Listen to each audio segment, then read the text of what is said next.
Hello, everybody, and welcome to episode 7 of Remaking Cavestory in C++. This is episode 7. This is the level class, part 1. I am Limeoats. My website is limeoats.com. My Twitter is @limeoats. My GitHub link is here, and my subreddit is here. So, for part 1 of implementing the level class and getting maps drawn on our screen, what problems are we solving? Well, that's in the wrong spot. There we go. We need a way to represent a level or a map. And we need to draw a background on the screen. So right now we have nowhere that we're actually representing the map, like the tiles, the background, all that kind of stuff. So we're creating that now. And for part 1, we're only making the outline of the level class, and we're going to be drawing a background onto the screen. Some details that'll be important. The background is BK Blue. That's a PBM file in the Cavestory data folder. I'll show you where it is when we get to it later. We're going to have to convert that to a PNG like usual. And backgrounds in this game are 64 by 64 pixels. So we'll need to know that to do a calculation later. And then how are we going to solve this? First we're going to create the level class. Then we're going to create a new directory, content/backgrounds. That's where we'll keep the images for our backgrounds. We're going to convert bkblue.pbm to a PNG file. Then we're going to add the level to the game class so that it'll show up when we start the game up. And we have to fix quotes transparency. You'll see why in a second. So let's get started. So the first thing we're going to do is create the level class. So go into headers and create a new file called level.h.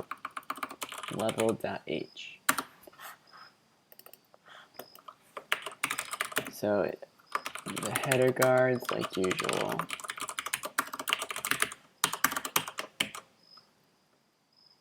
Alright, so what we're going to do is we're going to say class level. We'll have some public stuff and some private stuff. So first thing we have is our regular old default constructor. Then we'll have a constructor where we're taking the map name as a string, the spawn point as a vector2, and our graphics object. So the map name is whatever we're going to name the map. That's not really too important for now until we actually start making maps in tiled. Then we have spawn point, which is going to be where we want the player to spawn. And we have graphics. So I need to include a few things here. I need to include globals.h for vector2. I need to forward declare graphics, and I need to forward declare SDL texture. We're going to use it in a sec. We have a destructor, which isn't too important just yet. Then we have our update, and we have our draw.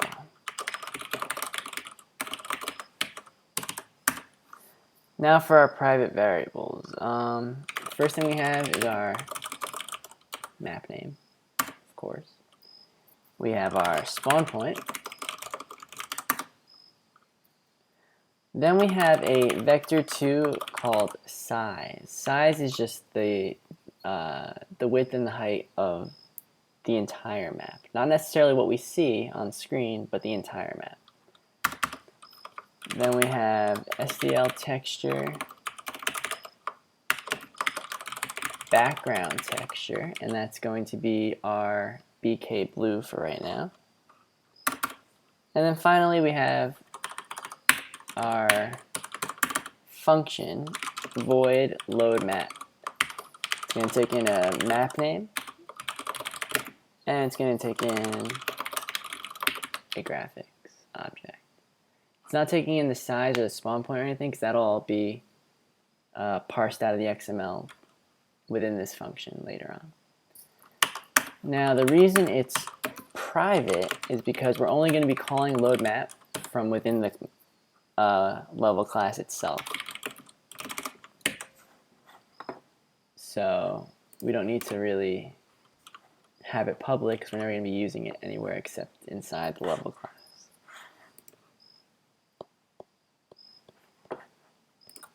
I'm also going to include string. We're using string a lot. And that looks good. So let's go into level.cpp, which we have to create.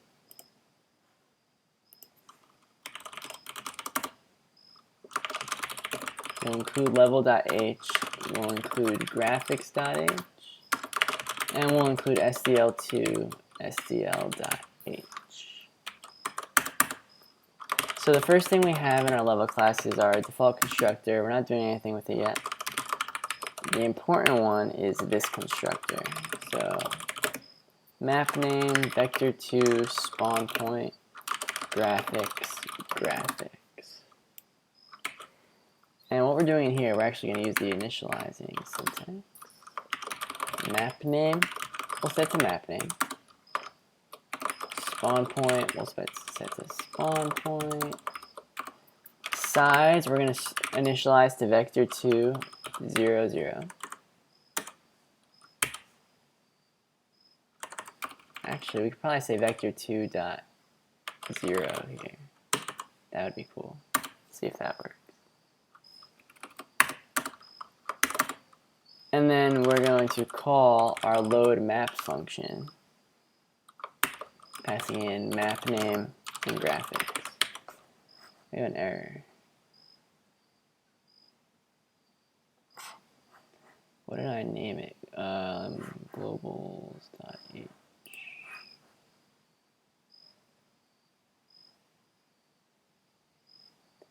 Named it 0. Should be public.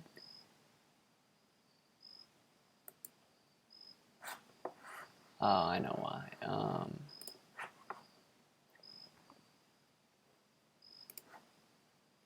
Can I make this static like this? I'll probably end up getting an error, but let's try.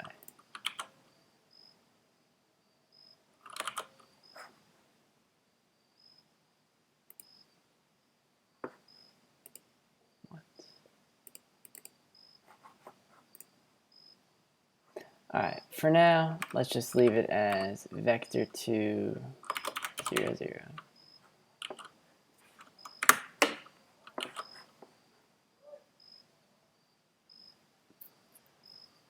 What is the problem? Oh, the problem here is that I now screwed up this. Ignore this. I don't know why I thought that was a good idea. Alright, that's better. So I'm still going to get errors because I'm not done implementing things. Level. We'll get to the destructor later on. Load map. This is going to be a very large function in future episodes. For right now, we're adding temporary code to load the background. I'm putting that in nice big caps because this isn't going to stay here at all. But for right now, we're going to say our background texture equals SDL create texture from surface, passing in graphics.getRender and graphics.loadImage, content backgrounds bkblue.png. Just like that. I'm going to put that on the next line so we can see everything. Good. Now, your bkblue.png doesn't exist yet, probably, because we didn't get to that. Mine doesn't either. But we're not running it for a while, so it's fine. And then for size, we don't know the size of the map yet because we're going to create that in tiled in a future episode. I think that's in part 3. But for right now, actually that might be in part 2. For right now, we're just going to make it double our screen size. So our screen size is 640 by 480. So double that would be 1280 by 960. So we're going to do that. We're going to use the size when drawing our background in a second. So update, nothing going on in update for right now. Now draw, this is where we're actually going to draw our background. So I'm going to say draw the background in this section. So we need our source rectangle. So let's create a source rect. Now it needs an x, y, width, and height. The x, where it's going to start, really the source rectangle is going to be the entire BK blue image. So let's take a break from this and set up our BK blue so we can see what's going on. So go into data and look for bkblue.pbm. Then open a new window and go into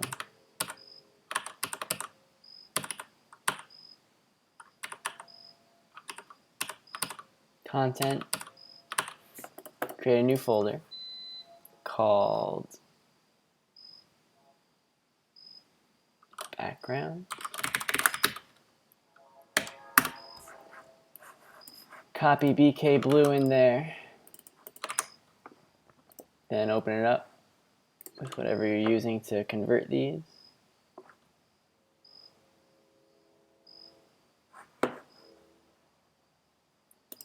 And then convert it to a PNG.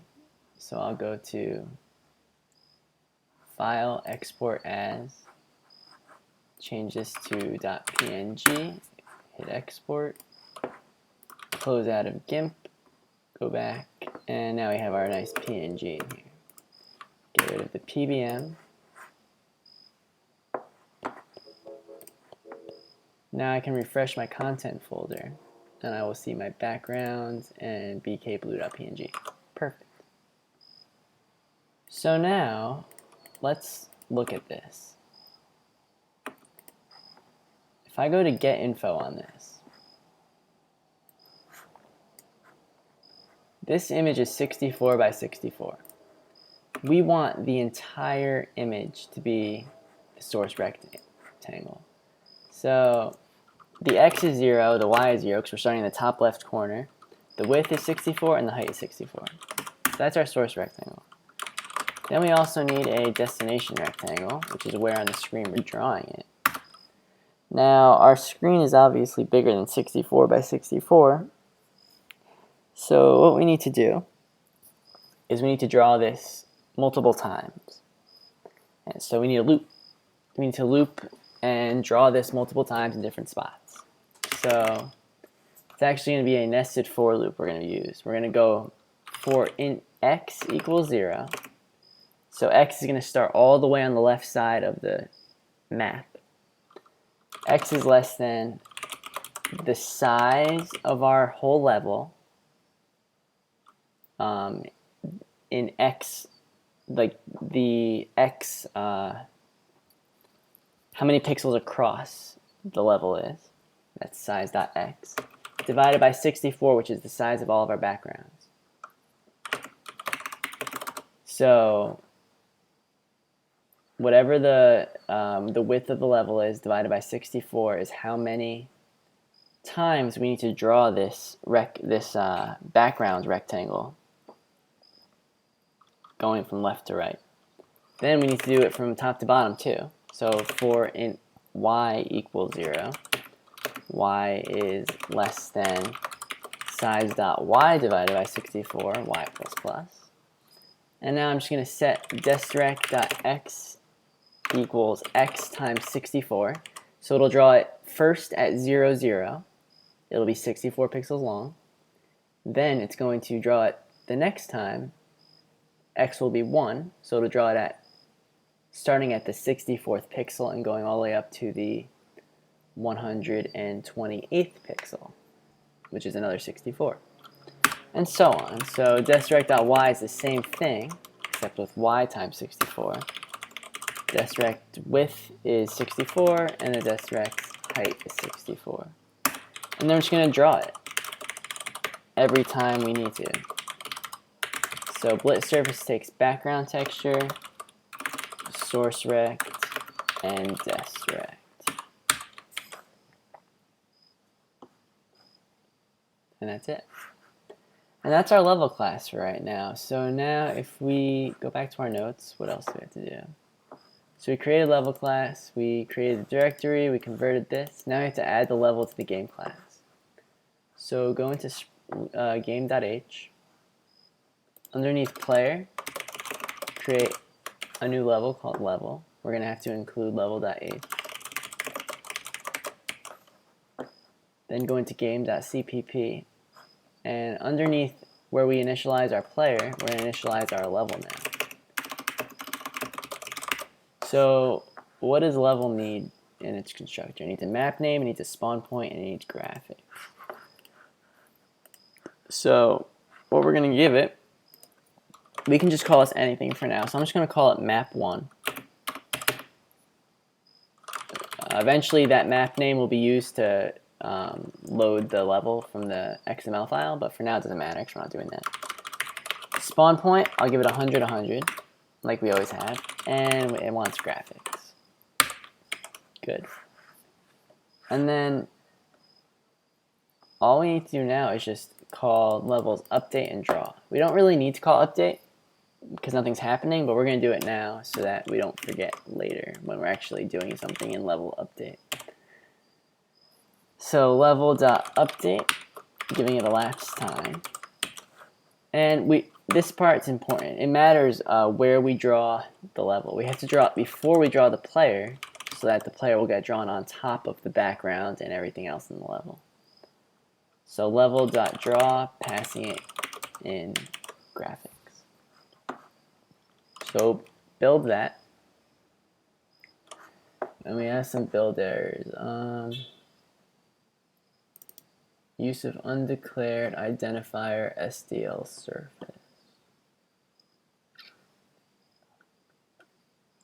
In graphics.h, what? That's weird.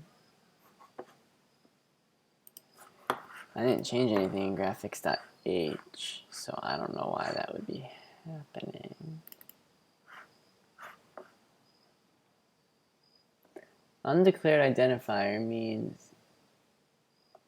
that it has no idea what an SDL surface is.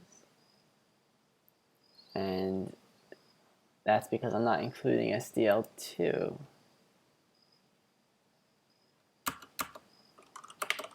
I don't know why I'm not including SDL2, but I should be.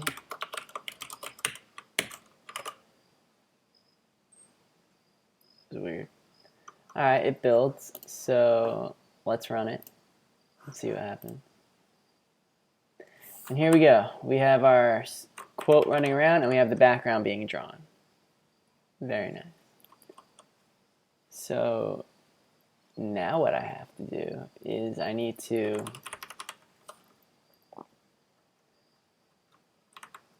if you look at quote, you see he has a black square around him. That's because the background of our sprite sheet is black and not transparent. So we just need to make his background transparent.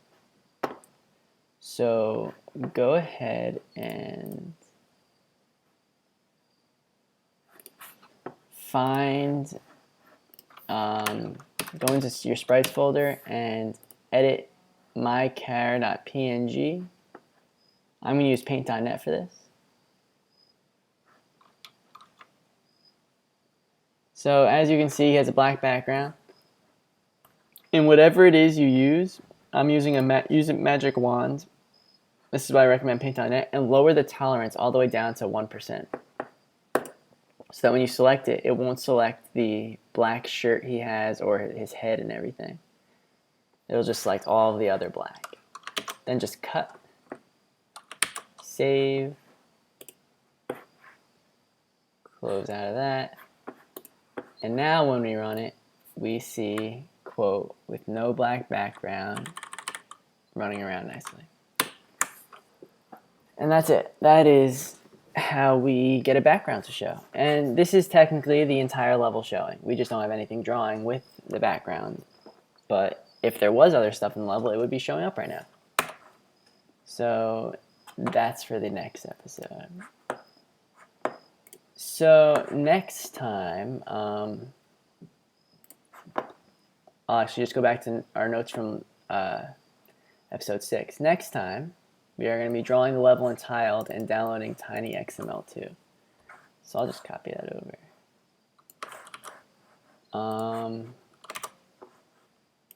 So yeah, if you haven't already, I'll show you where to get Tiled from, where to download it from in the next episode, and then we'll download it. We'll load in our sprite sheet that has all the level objects that we need, the tile, and then we'll draw it, and it'll produce an XML file.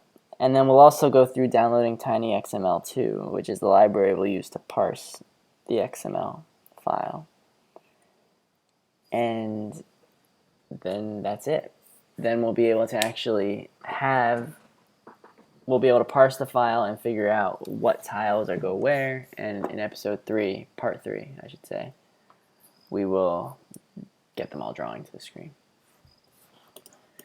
So thank you for watching. This was a pretty short episode. This was Building the Level class, part 1. Again, I'm Limeoats. My website is limeoats.com. My Twitter is @limeoats. Best place to contact me would be there.